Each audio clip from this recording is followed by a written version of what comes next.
If you're going to do decorative knotting and braiding in leather lace, then you need a more specialized tool for FID. And here are 4 that I have in my toolbox. Let's go over each one and discuss their pluses and minuses and how they can be used. The first one is my bread and butter tool, my workhorse. Use it all day, every day, anytime I'm going to do braiding in leather or knotting in leather. And it's a C.S. Osborne tool. It's a wonderful little tool, very simple, quite inexpensive to own. And this traditional handle, and I've put a decorative knot on it. And then we have a shaft here that's about a little over 1/8 of an inch. And you'll notice the difference in points. Where on my general knotting tool, I had this small shaft with a tapered point, a sharp point. On the leather lacing tool, we have a larger shaft, and then it's flared out into this diamond point. And then these edges on here are very highly polished. We don't want any straight edge on here that could nick or cut leather. That's why you don't use this tool on leather lace, because if you pull on it and slip and nick the lace, you're done. That lace can't be repaired, and it's weakened and can't be used anymore. So this tool was kind of designed for that. It has a point, but it's very blunt by comparison. So we're looking for this diamond shape in a nice tool. If you get a tool like this at some of the leathercraft stores, you'll find they're made out of cheaper steel, and they'll have very sharp edges on here. And if you buy one, you're going to have to take it home and round those edges off before you can use it in an effective way on the leather. So to give you an illustration about why I like this and why you need this kind of thing, I've made a Turk's head knot with a herringbone interweave, and I'm taking the slack out of it to tighten it. And so this will slide right underneath there. And at this point, this knot is still loose.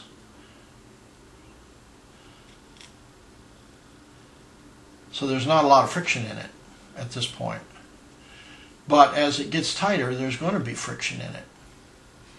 And if I want to pull this up here without pulling this one up at the same time, I can just use this tip to start that pull.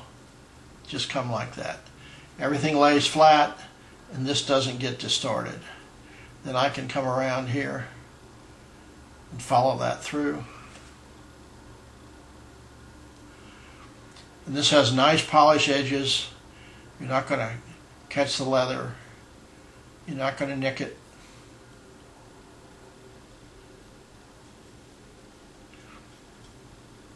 And so we'll just go. And later on, when the friction builds up and this becomes very tight, we can just use the expanding part of that blade just to gently pull that lace through without doing a lot of torquing of the knot itself. See how that went down there? And all I'm doing here is just pushing that blade, and I'm pulling that through gently, nice and gently. And this is what it's going to take to have this knot look really good. Now watch this part. Okay? So as this gets tightened, we can just use that feature of the tool. Now, here's another Turk's head that's been tied around a mandrel, and it's pretty tight and even, but I want to make it into a keychain, and so this knot here is going to wind up like the one below it when it's in its final form on this keychain. And that's what we're going to use the FID for, is to do that tightening. In some cases, tying, you'll use it to make a hole, but I use it mainly for tightening. So you can see here the before and the after with the tool. So what could be simpler than to go out and get a tool like this and then be making beautiful knot work like that. It's great. It's wonderful. Now there have been some I won't call them improvements, but design enhancements for fits in leatherwork, and I'll show you a couple of them. This is a tool made by toolmaker Jeremiah Watt. It's a beautiful tool, nice cocobolo handle, chrome steel, and you'll see there's a slight curve in here that we didn't have in this tool. Now it's a smaller blade. It's not as flared a tip as this one. But the idea behind it was when we go to do some tightening, that curve will help us. Now we're looking for the same safety issues as we did in the other fids and knotwork, is we want that to fit in our hands and then not have much showing. This particular tool is a little small for me. It's a beautiful tool, and it's a little small, and they're quite expensive. But if you want to have a beautiful tool, there's one right there. And it does a great job of tightening. I would like a little flare, a little bit more of a flare on this tip, if I could get it.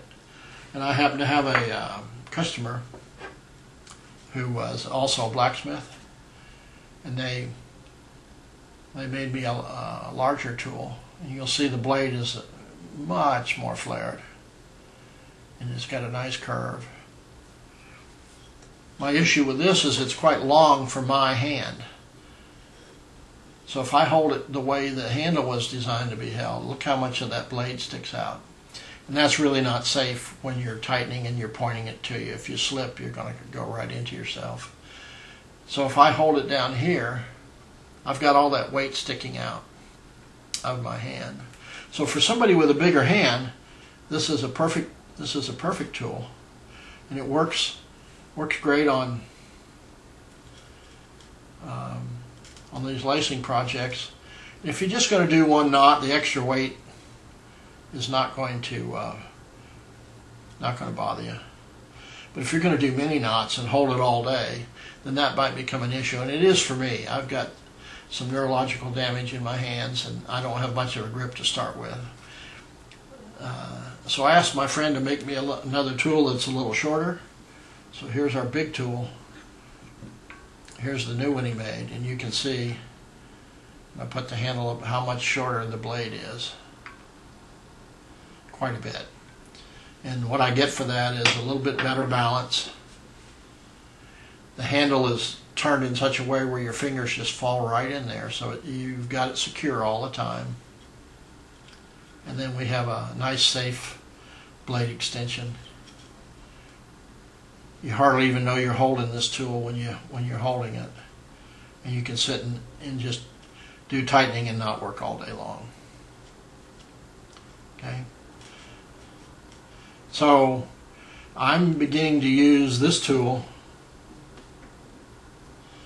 in place of this one for my leather work. I like them both. This one's commercially available. It's quite inexpensive. This one's handmade, so this is not available to most people. So I'd recommend this anytime. Now, a lot of people ask me, well, can't you use that on both, on leatherwork and knotwork? And the answer is, yeah, you can. You sure can. There's nothing to keep us from tightening this star knot with this. It'll work just fine. Okay? But it's been my experience that you really want both of these tools in your tool bag if you're doing both leather and natural fibers and synthetic fibers. This comes in very handy with those when you want to actually do some picking and you might actually stab the cord a little bit. And this is what you want for leather. If I can only have one, I'd take this one. But my toolbox has both of these. So that's my recommendation. Make one of these, it's easy. Go to C.S. Osborne and get one of these. I have a series of videos on decorative knotting and rope work, and I want to just talk to you about those here real quick. The first one is on a decorative key fob, and the knots in this video were especially selected to help you build skills in inline multi-strand tying. You get a key fob as a result of this project, but you build some skills that can be used in many, many other projects. And it's fun to do. I have a video that on zipper pulls. It's a very popular item. Again, the nature of the knots, the monkey's fist and the double knife lanyard knot, are actually skill builders for all of the basic skills you need in more complicated decorative knotting projects.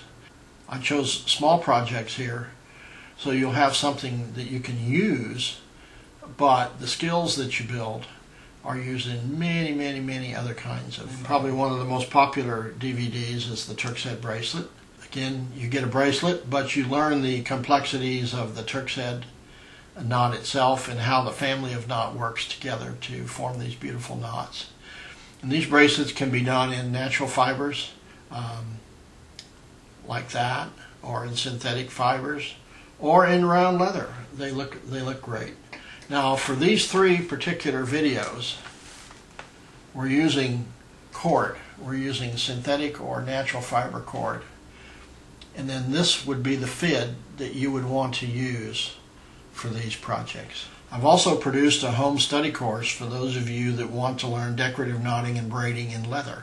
It's a 6-hour program, and there's 2 DVDs in the case. And DVD 1 goes over the history of knotting and so forth, and teaches you all the foundation knots for Western braiding. And then the second disc teaches you the braids and has a gallery to suggest different types of projects you can make with the knowledge you've gained.